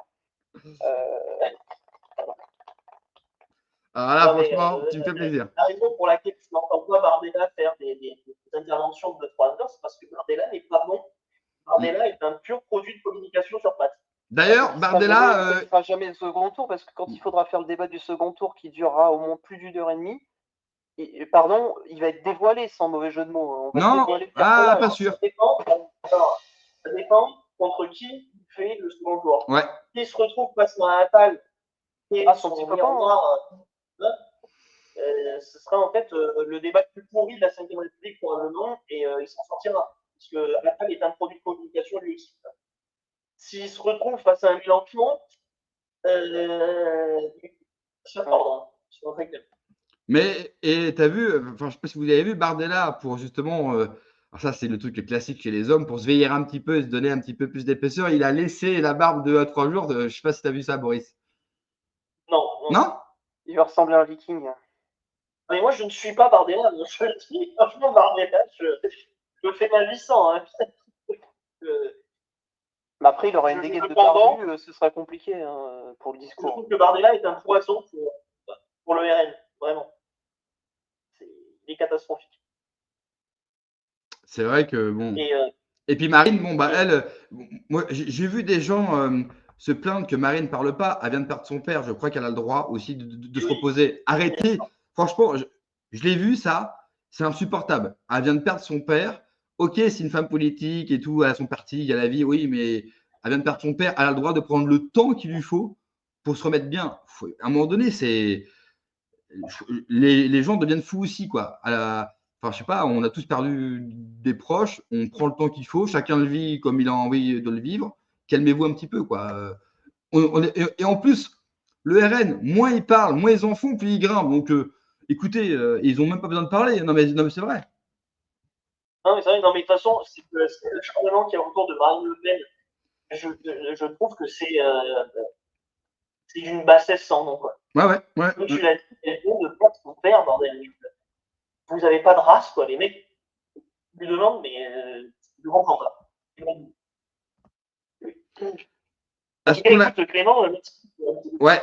Est-ce qu'on a quelqu'un d'autre qui voulait passer ce soir? Oui. Il reste qui, du coup? On a, en fait, Jean-Jacques, on n'a pas pu communiquer avec lui. Il n'arrive pas à parler. Ouais. Voilà. Donc, on a peut-être un autre invité qui vit justement, il a un témoignage à faire parce qu'il vit dans un pays où il y a énormément de boomers qui viennent passer leur retraite au soleil. Ah. Et donc, il a beaucoup de choses à dire vis-à-vis de ça. Portugal. Est-ce que ça a un rapport avec l'amoureux et les poils? Ah, oui. Là, c'est le sang l'amoureux, c'est le carleur, là. C'est bon. Et alors, juste avant que Umberto parle, il y a Jean-Jacques qui revient. Tu es un génie, si tu m'entends par le live, j'avais vu ça. Il est mort de rire, il n'arrive plus à parler. Non, mais vraiment, j'avais vu quelqu'un qui galérait autant. Alors, Jean-Jacques, alors, si tu m'écoutes, et je sais que tu m'écoutes, comme tu n'arrives pas à te connecter et que ton avis m'intéresse, contacte-moi en privé. Alors, je ne sais pas si tu as X. Alors là, peut-être que je te demande trop de choses. Est-ce que tu as un profil X ou Facebook? J'y suis pas. Ou Instagram, peut-être. Réponds-moi dans le chat. Tu me contacteras en privé. Et ce que je peux faire, moi, c'est te prendre ce que tu l'as proposé. Je te prends au téléphone et puis je te ferai passer comme ça pour la prochaine. Ce soir-là, c'est un petit peu trop tard. Et puis, écoutez, Jean-Jacques a 72 ans. Respectez-le. Il a fait 9 enfants. Donc je pense qu'il doit être un peu fatigué de justement avoir fait 9 enfants. Il faut être respectueux. Respectez Jean-Jacques. Quand tu auras fait 9 enfants, tu pourras parler. Ok, donc il n'a pas X non plus. Donc ça va être compliqué, quoi. As-tu un Minitel? Il peut t'envoyer un message privé. Oui, mais tu peux m'envoyer un message privé. On va se contacter, puis je te donnerai la parole avec plaisir, parce que pour le coup, c'est intéressant parce qu'on a eu Clément qui était jeune. Là, on peut avoir Jean-Jacques qui a 72 ans, mais c'est bien aussi d'avoir un petit peu tous les points de vue. Et pour le coup, là, ce soir, c'était beaucoup plus calme que les premières. Donc ça, c'est bien aussi. Il y a du bon débat. Umberto, es-tu là? Oui, je suis là. Oh, il est là. Alors, Umberto, les Finlandaises, comment elles vont? Elles vont très bien, elles vont très bien. D'ailleurs, elles vous passent le bonjour. Oula. Tu vas plaire à Boris. Malheureusement, Umberto les prend toutes pour lui. Umberto n'est pas partageur. Les-en, Berthaud, les-en. Umberto est un c'est très communiste, il ne partage pas. Bon, qu'est-ce que je voulais vous dire, Umberto?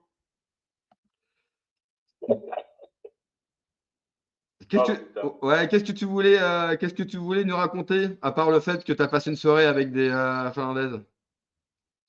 Écoutez, d'ailleurs, dans le thème des retraites, j'ai entendu donc Boris qui dit que ceux qui ont plusieurs logements ne devraient pas recevoir de retraite.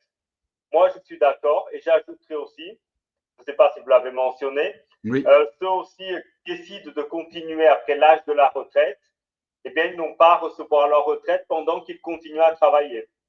Et vous avez des gens qui atteignent l'âge de la retraite, notamment les médecins par exemple, et qui continuent à travailler après leur retraite. Pour moi, ça n'a aucun sens. C'est-à-dire qu'à un moment donné, si tu décides de continuer ton activité professionnelle, c'est ton choix, mais tu prendras que ta retraite le jour où tu t'arrêteras. Parce que ça n'a aucun sens de recevoir une partie de l'État et en plus travailler. C'est-à-dire pour moi, ça n'a aucun sens. À un moment donné, tu fais un choix. Et ensuite, par rapport aux retraites, moi, je suis pour un plafonnement de toutes les retraites à 4 000 €. Alors, vous me direz, pourquoi 4 000 €? Ben oui. Parce que tu as le droit à minimum 4 000 € de retraite.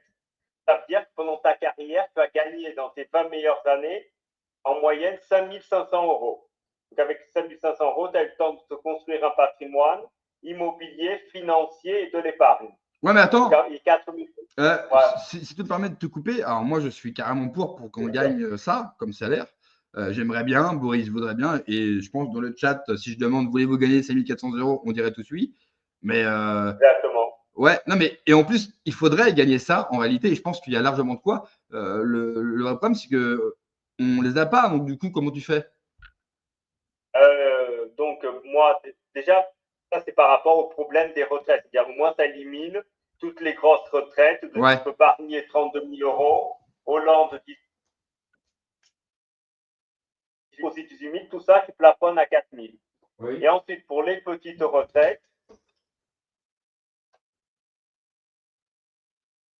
vas-y, Umberto. Élimine tous les impôts de type CSG et les retraites jusqu'à 2 500 € sont indexées sur l'inflation et pas les autres. Car celles au-dessus, ça va, tu gagnes assez bien. On ne va pas non plus t'indexer tout ça sur l'inflation. Donc, c'est les mesures, moi, qu'il faut prendre pour les petites retraites, parce que vous avez quand même des petits retraités. Hein. Pas tous les boomers ont été des privilégiés, même si c'est la grande majorité. Pour les petites retraites, c'est les indexer sur l'inflation. Voilà. Tout le reste, et vous plafonnez tout à 4 000 et au-dessus de 2 500, elles ne sont pas indexées sur l'inflation. Écoute, alors, ça paraît très lucide. Pour moi, c'est quelque chose qui ferait sens. Et aussi, l'idée d'ailleurs du gouvernement de taxer, d'augmenter les taxes sur les plus grandes retraites. Pour le coup, la Macronie fait beaucoup de choses mal, mais taxer les plus grandes retraites, moi, je suis pour. Il faut rappeler que les boomers ont cotisé en moyenne 15% de ce qu'on aurait besoin de cotiser nous. En gros, ça veut dire que pour avoir la même retraite qu'eux, on doit cotiser 8 fois plus. Voilà. Donc, à un moment donné, il y a un problème. Et donc, la proposition de taxer les plus grandes retraites, après, si c'est les 20% plus grands, 30%, 40%, c'est notre débat. Mais pour moi, taxer les plus grandes retraites fait sens. Quand ce sont des gens qui n'ont quasiment pas cotisé pour les retraites énormes qu'ils reçoivent. Donc, ça, c'est des mesures qui, pour moi, sont sensées. Par exemple, moi, je taxerais toutes les retraites au-dessus de 2 500 €. Écoute, oui. Ça fait sens, ce que tu dis, Umberto, en fait. Ah oui. Je suis entièrement d'accord avec toi. Complètement. Mais après, encore une fois, ça ne changerait au fait que tu as aujourd'hui une structure générationnelle qui est énorme, où tu as une part de nos générations à nous, et notamment même les plus jeunes que nous, hein, ceux qui sont dans la vingtaine aujourd'hui, qui veulent vraiment punir cette génération. Moi, je comprends, hein, parce que c'est la génération, en fait, ils ont été mauvais, surtout, vous avez la retraite. En plus, il y a eu des choix politiques, donc d'immigrationnistes notamment, et ça, je l'ai expliqué dans le live que j'avais fait avec Raphaël, qui a poussé l'immobilier vers le haut. D'ailleurs, un fait marquant, pour ceux que ça intéresse, Jean Lassalle a acheté une maison 5 000 euros, pour 5 000 euros en 1985. Donc, 40 ans plus tard, la maison vaut 120 000 euros. C'est-à-dire que l'immobilier a fait x20 dans son cas, la moyenne étant plutôt à x8. C'est-à-dire que les boomers ont pu acheter des logements à 25-30 000 euros à Paris. Aujourd'hui, ces mêmes appartements coûtent 200, 250, voire 300 000, quand ce n'est pas plus. C'est-à-dire qu'ils ont eu les privilèges. En fait, si tu veux, moi, je compare les boomers aux nobles. C'est-à-dire l'image qu'on a des nobles avant 1789, ce sont des gens qui ont eu tous les droits, tous les privilèges, mais sans aucun devoir. C'est-à-dire ils n'ont aucun devoir, ils font ce qu'ils veulent. Et donc, ils ont eu toutes les décisions politiques qui sont allées dans leur sens. C'est-à-dire l'augmentation de l'immobilier leur a permis par la suite, c'est pour ça que vous en avez des boomers qui ont un parc immobilier énorme. Pourquoi? Parce qu'ils ont acheté, comme Jean Lassalle, les maisons pour une bouchée de pain. Via leur vote, donc l'immigration de masse, ça a fait augmenter la valeur de l'immobilier. Et ensuite, ils ont pu utiliser leur maison comme collatéral pour des nouveaux prêts. Collatéral, ça veut dire quoi? En gros, c'est que vous mettez votre maison en garantie, mais pas sur le prix d'achat, sur le prix de valeur. Donc, vu que votre valeur, elle a explosé, vous mettez ça en collatéral des prêts. Conséquence, les boomers, s'ils font un prêt, ils ont des taux d'intérêt pratiquement 2 fois plus bas que le jeune qui veut s'acheter un appartement. Et ça, c'est quelque chose de purement scandaleux. En fait, les boomers, ils ont eu tous les privilèges sans aucun devoir. Et ils ont fait, comme vous avez dit, j'aime bien cette image, je crois que c'était dit qu'il a dit, la théorie de la terre brûlée. C'est-à-dire, en fait, ils ont tout brûlé derrière eux, tout pour nous, et les autres, en gros, qu'ils se démerdent, quoi. Et ça, c'est quelque chose qui est scandaleux. Après, les politiques vont dans leur sens, car ce sont eux qui votent. C'est la pensée du jouisseur 68A, après moi le déluge, quoi. Voilà, c'est ça. Et puis, sur les biens immobiliers, j'ajouterais que à l'époque des boomers, est-ce que vous connaissez aujourd'hui, à partir de quel âge les gens achètent une voiture neuve? Aujourd'hui, c'est 55 ans. Et à leur époque, c'était 35 ans. On est passé, donc à l'époque, les gens achetaient leur première voiture neuve à partir de 35 ans. Aujourd'hui, 55 ans. Donc, on a pris quelques années en plus. Et comme pour l'immobilier, on oublie vite parce qu'on vit dans l'instant présent, mais à l'époque, en francs, t'achetais une maison pour 50 000 francs et tu l'as remboursée en 5 ans en disant elle était à toi. Donc, effectivement, si tu gagnais bien ta vie, et puis à l'époque, c'était comme plus facile. Pas pour tout le monde, évidemment, on ne fait pas une généralité, mais tu avais la possibilité, effectivement, d'acheter une maison secondaire, tertiaire, et puis ainsi de suite. Et c'est vrai qu'aujourd'hui, tu as très peu de gens de notre âge qui sont propriétaires, déjà quand ils arrivent, et en plus, qu'ils ont une maison secondaire en plus. Et je ne suis pas sûr qu'à l'avenir, on pourra le faire. Et juste pour savoir, est-ce qu'ils sont taxés sur le camping-car? Parce que ces putains de camping-cars vous cassent les couilles sur la route quand on va au boulot. Ouais. Est-ce qu'ils sont taxés? Excusez-moi, la dernière intervenante est prête pour passer, je ne sais pas où est-ce que vous en êtes dans. Ouais, vas-y, fais-la passer et ensuite on termine pour ce soir. En tout cas, merci Umberto. Ouais, merci. Et puis, on se dit rendez-vous sur la chaîne d'Umberto, les amis. Donc, Umberto, il a sa propre chaîne YouTube. Donc, abonnez-vous, allez lui donner de la force. Il est quasiment tous les jours en live pendant 8 heures d'affilée. Donc, faites-vous plaisir. Il y a plein de thèmes extrêmement intéressants. Donc, n'hésitez pas à aller vous abonner sur sa chaîne YouTube, Umberto Pontes, si je ne dis pas de bêtises. Et puis, vous le retrouvez sur notre Discord.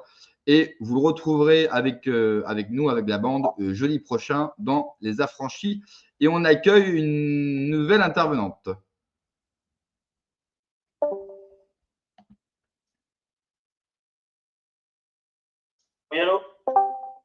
Bonsoir.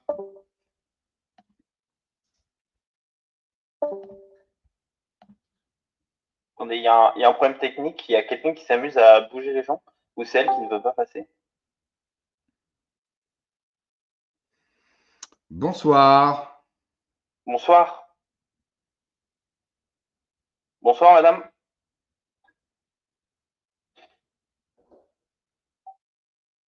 Bonsoir.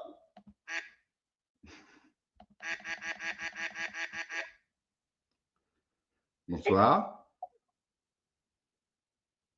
Ursula, SMS, Ursula, SMS. Vous vouliez pas parler de ça, madame? Vous voulez pas parler des actifs sur les SMS Vandarian? Qu'avez-vous à nous dire sur ce sujet, madame? Après, si vous voulez pas prendre la parole, c'est votre choix. Hein. Nous, on peut terminer là. Hein. Ça a été, voilà, on a eu. Alors, je remercie tous ceux sur YouTube, je remercie toujours sur X. On est une centaine de personnes en direct ce soir, donc merci à tous. Là, pour le coup, ça marche bien au niveau de la technique. Il suffit juste de couper le micro de Boris. Finalement, il fallait lui couper la parole. Un peu de censure ne fait jamais de mal.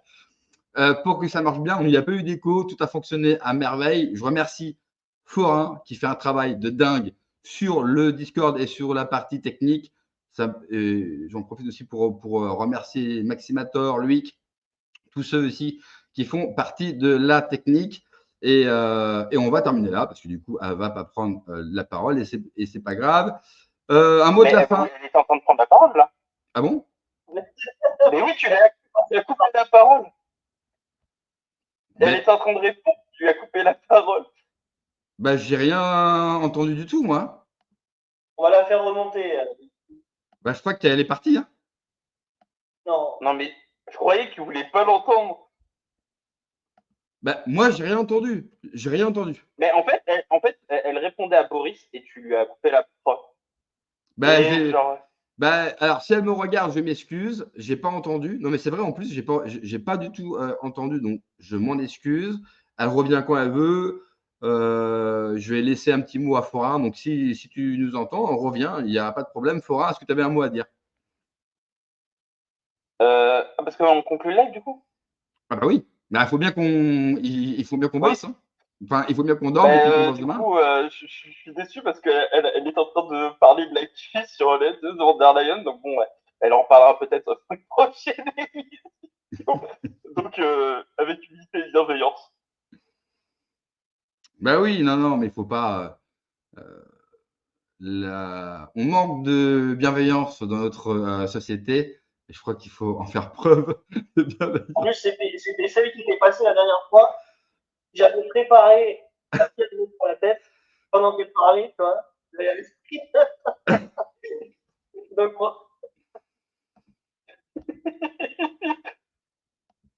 Bon, c'était fou.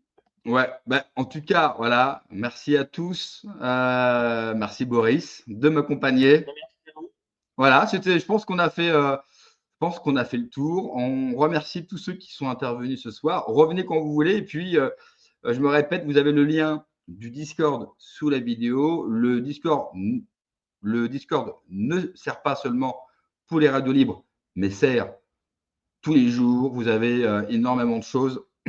Et samedi 18h30, vous retrouvez Nataturo et Boris. Introduction à Barès sur le Discord samedi 18h30. Bon, les amis, il est temps de se quitter. Bonne soirée à tous.